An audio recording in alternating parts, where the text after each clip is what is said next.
Exactly. Yeah. And really, having proper sleep and resting is such a, it's really important for your self-care.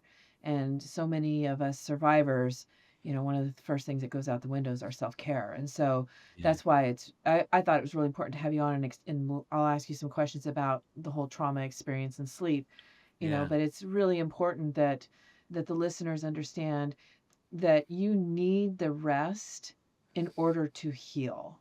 That is a big component that we need in order to heal. We need to rest our bodies and our minds. And so that's the biggest reason why I wanted to have you on is just help people understand the importance of sleep in general, but especially for those of us that struggle with it, because some of us can't sleep, some of us can sleep and then wake up, and some of us had Yeah. nightmares. Yeah. No, no, absolutely. The we traditionally people might describe the kind of the pillars of good health as being um, nutrition, sleep, exercise. We don't see sleep as one of the pillars of good health. We see sleep as the foundation Ooh, upon which good health and well-being is built. If you're not sleeping, all the other things go out the window. We know that people who don't sleep are not sleeping well, at least. They don't eat healthily.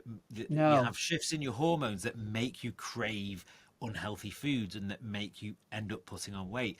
We know that people who are not sleeping well don't end up doing the exercise that they know they should because it affects your motivation, it affects your willpower.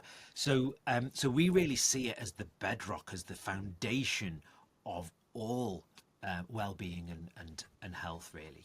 I agree. I 100% agree. And I'll just share real quick a story, an experience that I had. I had to have neck surgery, and until I had the neck surgery, you can see the scar I have on my neck, but Yeah. I was in excruciating pain all the time. I mean, just to even cut vegetables was incredibly painful, and I refused to take pain medicine. I was so scared of pain medicines. So I would take Tylenol and Motrin and try to get through. But at night, if I was lucky if I got 3 hours of sleep at night, and I was working a full-time job, I can't tell you how hard it was. Mm, I would stumble into work just, with very little sleep and a lot of pain.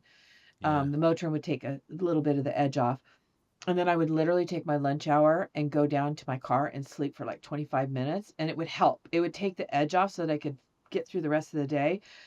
But what it did to me mentally of not being able to sleep and realizing that I'm only going to maybe have 3 hours of sleep tonight. And when I would wake up and I would be frustrated and I would be exhausted, but I couldn't sleep. I cannot tell you mentally how much that affected me.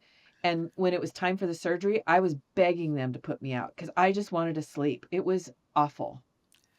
Yeah, it affects everything. It affects everything. It affects our perception of pain and how well we can Yes. tolerate pain. It affects our mental health. Some of your listeners might have heard of or read a book that was very popular a few years ago called Why We Sleep. It was written by a Stanford sleep scientist named Matthew Walker. He's British actually, but he's sorry, not Stanford, Berkeley. A very famous book, and Matthew, he's really good at kind of the language that he explains things in is fantastic. And one of the kind of analogies that he uses is that poor sleep is a bit like a burst water mains pipe in your house, and that if that pipe is burst, eventually the water leak is going to find its way into every room, into every nook and cranny of your house. And sleep is exactly the same.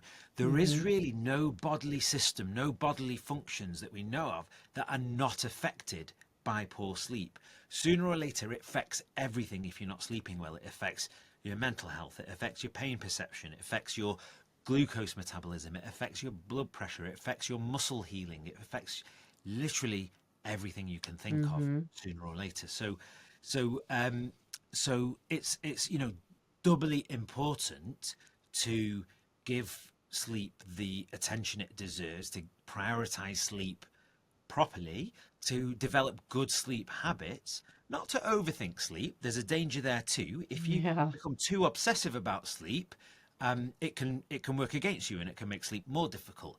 But if Hmm. you give it the space it deserves and the respect it deserves, and develop really good sleep habits, then you're then giving yourself the best opportunity for all of your kind of bodily functions and all of your bodily systems to work at their optimum level.